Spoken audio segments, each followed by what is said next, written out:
O cristianismo. Uma medalha cunhada por ordem do imperador romano Diocleciano trazia a seguinte inscrição: que o nome de cristão seja extinto da face da terra. Não suporto mais ouvir falar nessa seita. Quantos sabem quem foi Diocleciano? Quando viveu? Que fez ele de bom? Certamente poucos o conhecem ou já ouviram falar dele. Ainda se ouviram, não há nada de louvor, nada que seja digno de honra. No entanto, Jesus Cristo, esse sim, tem sido lembrado e seguido, e é o único exemplo a seguir. O nome cristão continua a definir aqueles que são salvos por Cristo e constituem sua gloriosa e indestrutível igreja até o dia de hoje. Ainda que muitos, por não se considerarem ateus, se dizem também cristãos, e mesmo que não exercendo o real sentido do cristianismo, se denominam cristãos, sabem que esse nome tem poder. Porém, muito mais poder tem na vida dos que demonstram o crer através do viver. Em resumo, se aqueles que se dizem cristão procurar viver o exemplo de Cristo fazendo jus a esse nome, certamente encontrará paz, esperança e prazer no viver. No decorrer dos anos, a história testifica quantos monarcas tentaram ofuscar o brilho do cristianismo, ou até mesmo extingui-lo da face da terra, assim como o Diocleciano. Mas todas as tentativas foram frustradas, todos os esforços foram em vão. Aqueles que perseguiram o cristão e não se renderam ao nome de Cristo, já se desintegraram, viraram pó e jaz no esquecimento. Esses não terão parte na primeira ressurreição, assim como está escrito em Apocalipse capítulo 20 e verso 6, que diz: Felizes e santos são aqueles que participam da primeira ressurreição. A segunda morte não tem poder algum sobre eles, pois serão sacerdotes de Deus e de Cristo e reinarão com ele por 1000 anos. Sabemos que Lúcifer sempre tentou contra Cristo, e por invejar o lugar de Cristo se rebelou contra o Deus Pai e o Deus Filho. É óbvio que ele nada podia nem pode contra o Criador. Por isso teve que ser expulso do céu.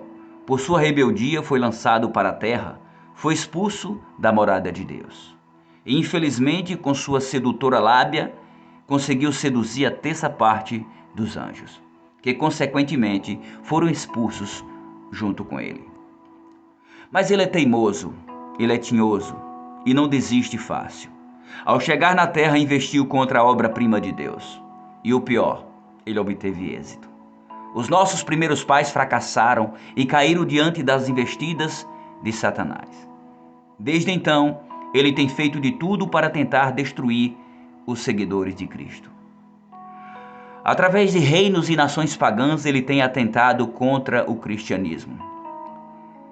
Seja por Faraó, ou melhor, tenha sido por Faraó no Egito, por Nabucodonosor na Babilônia, por Herodes na Judéia, no início da missão de Cristo também, e posteriormente por vários imperadores romanos.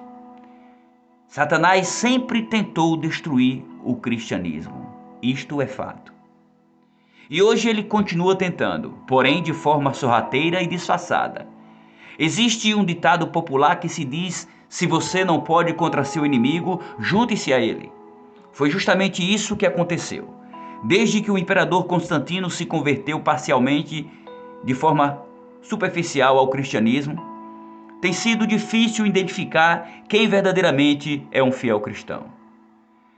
Sem querer generalizar, mas infelizmente temos visto um cristianismo de conveniência, um cristianismo superficial e barato. Barato no quesito santidade, reverência e adoração. Sim, pois temos visto uma infinidade de igrejas focadas em holofotes e ostentação. Igrejas que estão focadas mais em ganho financeiro do que em ganho de almas. Estão abarrotadas de membros finos como cristais. Por qualquer coisa se intrigam, se estranham, se entregam, ou melhor, entregam seus cargos e se afastam da igreja. Agem como se cada um estivesse se preparando para ir para um céu individual, um céu diferente, um céu seu, unicamente seu. Essa, entre muitas outras, tem sido a atual estratégia de Satanás para tentar destruir o cristianismo. Ele tem se infiltrado dentro das igrejas, tem se disfarçado de membros, assim como Constantino se infiltrou no cristianismo, se disfarçando de cristão, quando na verdade ele nada mais era do que um mensageiro de Satanás. Aderindo ao cristianismo, ele introduziu costumes e doutrinas pagãs, e o mesmo tem acontecido dentro de muitas igrejas hoje. Sem falar naqueles que se batizam, se tornam cristãos, entre aspas, mas com o passar do tempo percebe-se que estão mais a serviço de Satanás do que a serviço de Deus. Assim como no passado muitos foram mortos em nome de Deus, hoje temos visto muitos sendo enganados e roubados, também em nome de Deus.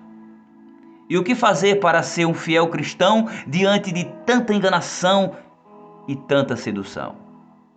Devemos ficar atentos às orientações de Deus contidas na sua palavra escrita, a Bíblia Sagrada. Não se deixem enganar. Tudo isso já estava previsto. Veja o que o Senhor nos diz através da segunda carta de Pedro, capítulo 2, verso de 1 a 3. No passado surgiram falsos profetas no meio do povo, como também surgirão entre vocês falsos mestres. Estes introduzirão secretamente heresias destruidoras, chegando a negar o soberano que os resgatou, trazendo sobre si mesmos repentina destruição. Muitos seguirão os caminhos vergonhosos desses homens, e por causa deles será difamado o caminho da verdade. Em sua cobiça, tais mestres os explorarão com histórias que inventaram. Há muito tempo a sua condenação paira sobre eles, e a sua destruição não tardará. Fiquemos atentos e perseverantes. O Senhor Jesus Cristo nos recompensará. Ele recompensará cada cristão fiel quando voltar. Creia nisso. Mantenha-se alerta. Afinal, essa é a única esperança do fiel cristão. Crê na recompensa quando Jesus voltar. Que Deus abençoe você, a sua família e todos à sua volta. Fiquem todos com Deus. Amém.